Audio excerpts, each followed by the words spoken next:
Hi everyone, my name is Shubham. Now start next video.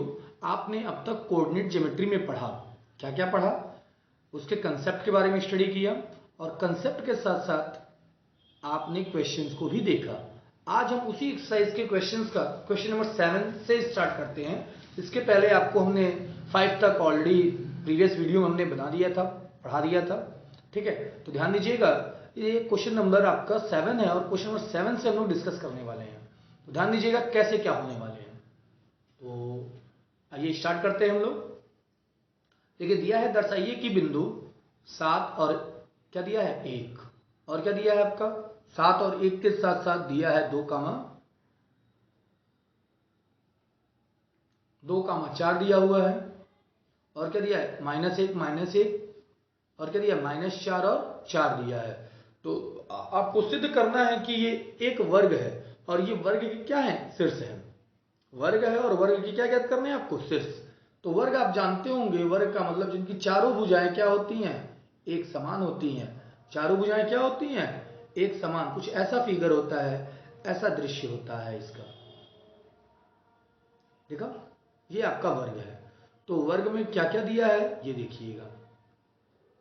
तो वर्ग में आपका दिया गया है, मान लेते हैं अपना ए बिंदु है, 1,7 है, क्या है 1,7 है। बी का मान है 4,2 है, 4,2 है। ध्यान दीजिएगा आगे अगला है आपका सी बिंदु और सी बिंदु का मान क्या है -1, ठीक है। अगला डी बिंदु है, डी बिंदु का मान दिया हुआ है, क्या दिया है -4,4 दिया है। और साथ ही मैं आपको बताना ये चाहूंगा, इसमें क्या ज्ञात करेंगे आप, विकर्ण ज्ञात करेंगे। क्या ज्ञात करेंगे आप, विकर्ण ज्ञात करेंगे। देखिएगा सबसे पहले हम क्या ज्ञात करते हैं, ए बी। क्या ज्ञात करते हैं, ए और बी। फिर क्या ज्ञात करते हैं, बी और सी, बी सी ज्ञात करते हैं। फिर क्या ज्ञात करते हैं, सी डी। सी डी के बाद आप क्या ज्ञात करेंगे, ए डी।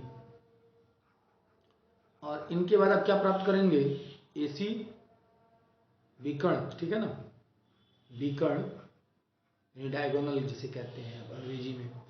मतलब विकर्ण कौन है, AC है। AC किसके बराबर होना चाहिए, BD के बराबर, ठीक है।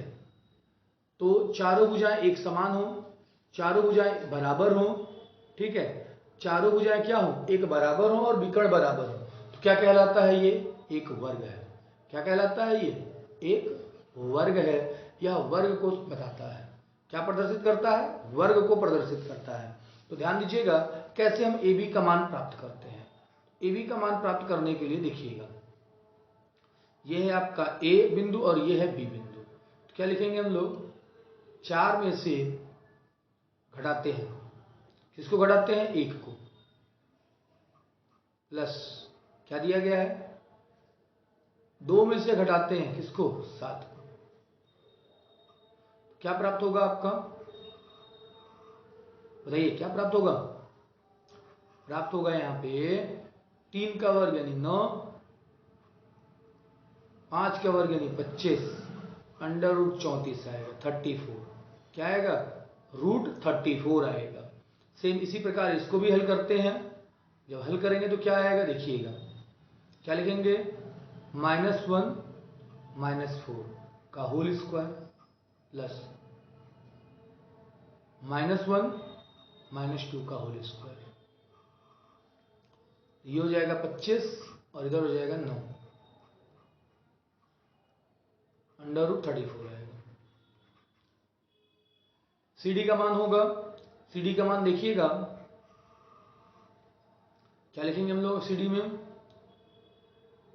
यहां लिखेंगे हम लोग -4 + 1 प्लस यहां लिखेंगे 4 + 1 का होल स्क्वायर। क्या हो जाएगा यहां पे 9 + 25 = 34।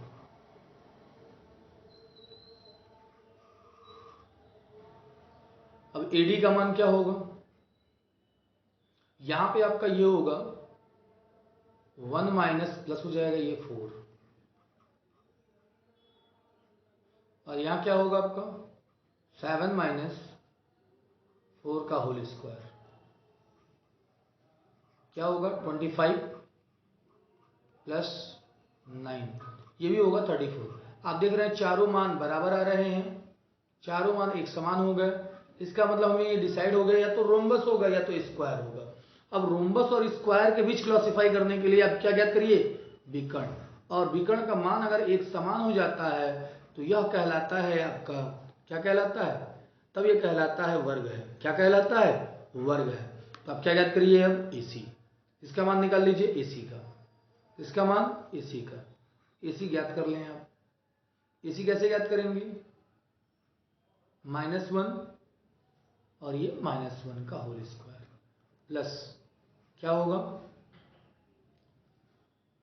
ध्यान दीजिएगा 7 नहीं है, क्या होगा +1 होगा -1 होगा -1 -7 का होल स्क्वायर। तो ये क्या हो जाएगा आपका 8 का स्क्वायर और 2 का स्क्वायर यानी 4 + 64 इज इक्वल टू √68। फिर क्या ज्ञात करेंगे आप BD का मान देखिएगा क्या होगा यहाँ पे BD का मान -4 का होल स्क्वायर प्लस क्या लिखेंगे हम लोग 4 - 2 का स्क्वायर, ये भी 8 होगा यानी 64 होगा प्लस का 4 होगा इज इक्वल टू √68 आएगा। तो यह मान भी बराबर आपको मिला। लेकिन क्या अतः दिया गया बिंदु एक वर्ग के शीर्ष है। ठीक है, लिख लेंगे। आते हैं नेक्स्ट क्वेश्चन पे। अगर ऐसे ही दे दे क्वेश्चन चारों भुजाएं, दो भुजाएं बराबर आई हों, ठीक है, और दो भुजाएं बराबर आई हों और साथ में विकर्ण अगर एक समान है तब वो आयत कहलाएंगे। क्या होंगे आयत। और मान लीजिए जब विकर्ण बराबर नहीं है और दो सामने सामने की भुजाएं बराबर हैं तो वो कहलाते हैं आपके पैरेललोग्राम। अब मान लीजिए विकर्ण बराबर नहीं है तब की कंडीशन बताए होंगे, ठीक है ना। चलिए आगे बढ़ते हैं हम लोग। नेक्स्ट क्वेश्चन में दिया गया है एक त्रिभुज है और त्रिभुज क्या दिया है समद्विबाहु समकोण त्रिभुज है। कैसा त्रिभुज है समद्विबाहु समकोण त्रिभुज। इसमें मैं आपको बताने वाला हूं दो होगा, इसमें दो चीजें दी गई हैं, ध्यान दीजिएगा।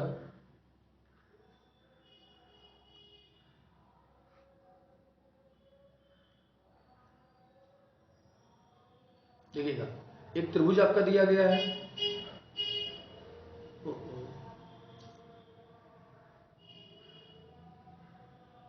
क्या है त्रिभुज है,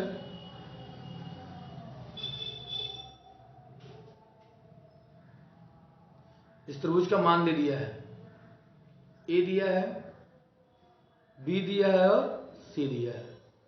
ए का मान लेते हैं -5, 6 है और बी का मान लेते हैं हम लोग 3, 0 है और सी का मान लेते हैं हम लोग क्या है 9, 8 है। क्लियर। देखिए ये दिया हुआ है। ओके, इस कंडीशन को फिर आगे देखिएगा क्या करते हैं हम लोग। हाँ, इसके आगे देखिएगा, इसके आगे ध्यान दीजिएगा। पहले हम लोग क्या निकालेंगे इसमें AC। AC ज्ञात करने के लिए देखिएगा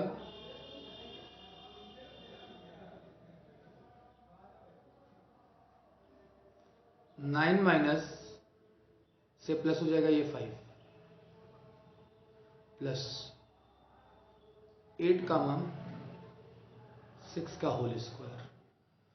तो ये क्या हो जाएगा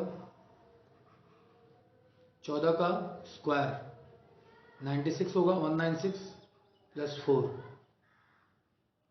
इज इक्वल टू 200 √200। क्या आएगा स्क्वायर रूट 10√2। क्लियर है, AC प्राप्त हो गया। और जब AC मिल गया तो आप क्या निकालिएगा BC। BC ज्ञात करने के लिए देखिएगा क्या लिखेंगे हम लोग, BC। ओके, नीचे BC क्या है आपका 9 माइनस 3 का होल स्क्वायर प्लस 8 माइनस 0 का होल स्क्वायर। इसका मतलब क्या हो जाएगा, 6 होगा, 6 का स्क्वायर 36 होगा, प्लस करेंगे 64 का, कितना प्राप्त हुआ 100। 100 का वर्गमूल निकाल लेंगे तो क्या आएगा 10 आएगा। क्या आएगा 10।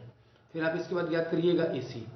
क्या ज्ञात करिएगा, सॉरी AC तो निकाल चुके हैं ना, AB निकालेंगे। क्या निकालेंगे हम लोग, AB ज्ञात करेंगे। AB का मान देखिएगा -5 -3 का होल स्क्वायर प्लस 6 -0 का होल स्क्वायर क्या हो जाएगा 8 यानी 64 प्लस 36 इज इक्वल टू 100।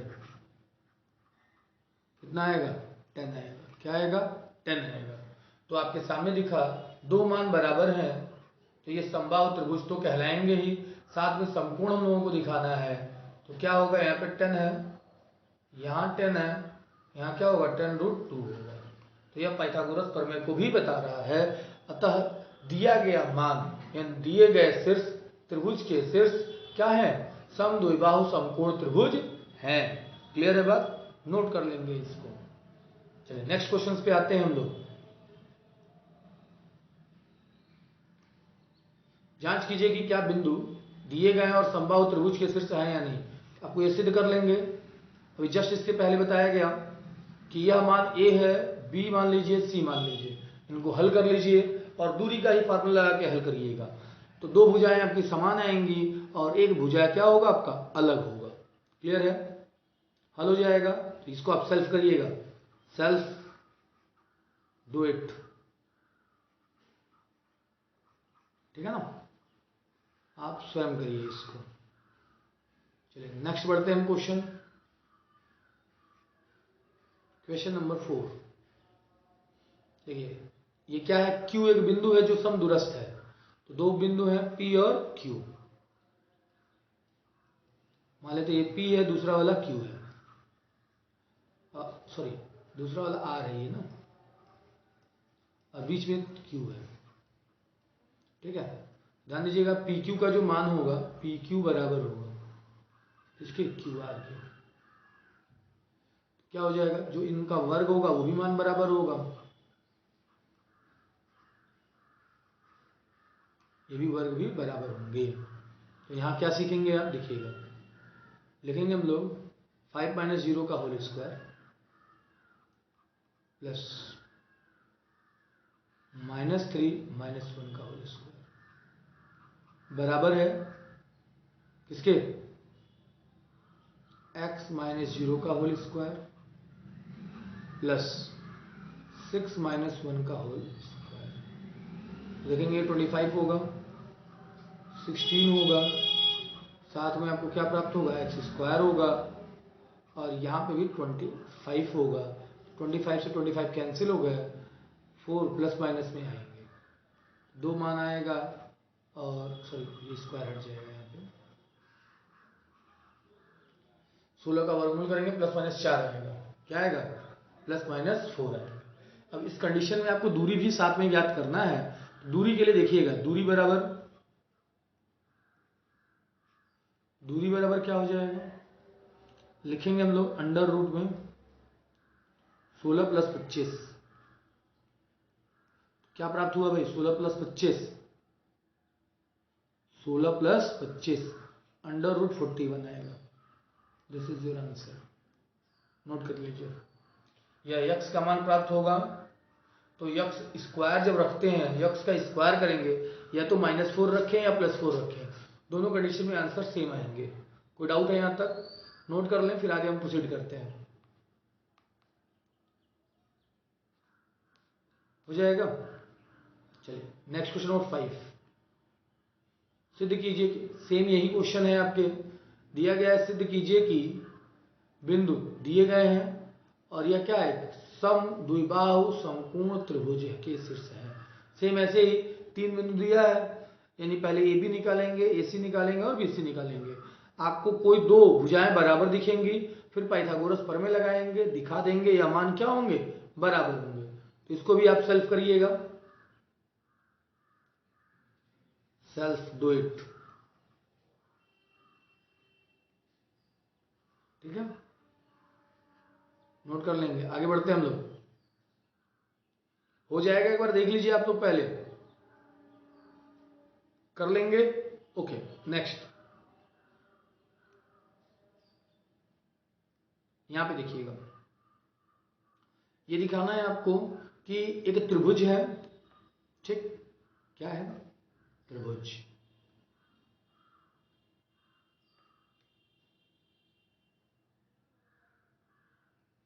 अब त्रिभुज में, त्रिभुज नहीं चतुर्भुज है, चतुर्भुज तो कोई भी हो सकता है भाई, चतुर्भुज कोई भी हो सकता है। मान लेते हैं एक आयत ही है, क्या है, आयत है। जब आयत है तो ये ए है, ये बी है, सी है और डी है। सबसे पहले आप ए बी निकालिए, बी सी निकालिए, ए सी निकालिए, सी डी निकालिए और ए डी निकालिए, और इनके विकर्ण भी ज्ञात कीजिए। 6 मान आपको प्राप्त करने हैं इसमें। दूरी ज्ञात हो गया, हो सकता है आमने सामने की भुजाएं बराबर हो और विकर्ण के मान भी बराबर हो तो आयत कहलाएगा। जब विकर्ण बराबर तो आयत। चारों भुजाएं, आमने सामने की दो भुजाएं बराबर हैं और विकर्ण बराबर हैं तो ये आयत कहलाएगा। जब विकर्ण भिन्न भिन्न है तो क्या कहलाएगा, ये समांतर चतुर्भुज यानी पैरेललोग्राम कहलाएगा। क्या कहलाएगा, पैरेललोग्राम कहलाएगा। इन केस अगर चारों भुजाएं बराबर हैं, क्या है, चारों भुजाएं अगर बराबर हैं तो उस कंडीशन में हम क्या कहते हैं, इसको ध्यान दीजिएगा। फिर विकर्ण ज्ञात करेंगे और विकर्ण का मान अगर एक समान होता है तो हम इसे कहते हैं स्क्वायर। क्या कहते हैं, वर्ग, स्क्वायर कहते हैं। अगर मान लीजिए इनके विकर्ण बराबर नहीं है तब ये क्या कहलाता है, रोम्बस। चारों भुजाएं बराबर और क्या कहलाएंगे फिर, रोम्बस। तो इस कंडीशन में आपको यह 4 मान दिए गए हैं और दूरी का ही सूत्र का उपयोग करते हुए आपको हल करना है तीनों क्वेश्चंस को। क्या आप लोग कर लेंगे, तो आप लोग इसको करिएगा। जो भी डाउट होगा आप लोग बताइएगा कमेंट में, फिर आगे हम लोग इसके प्रोसीड करेंगे। ठीक है, तो आज के लिए इतना ही, इसको जरूर सॉल्व करिएगा, ठीक है ना। तो कल हम लोग स्टार्ट करेंगे 13 से। अगर कोई डाउट रहता है कमेंट करते हैं तो इसको मैं आगे बताने वाला हूँ। ओके, तब तक के लिए एंजॉय करें, बाय।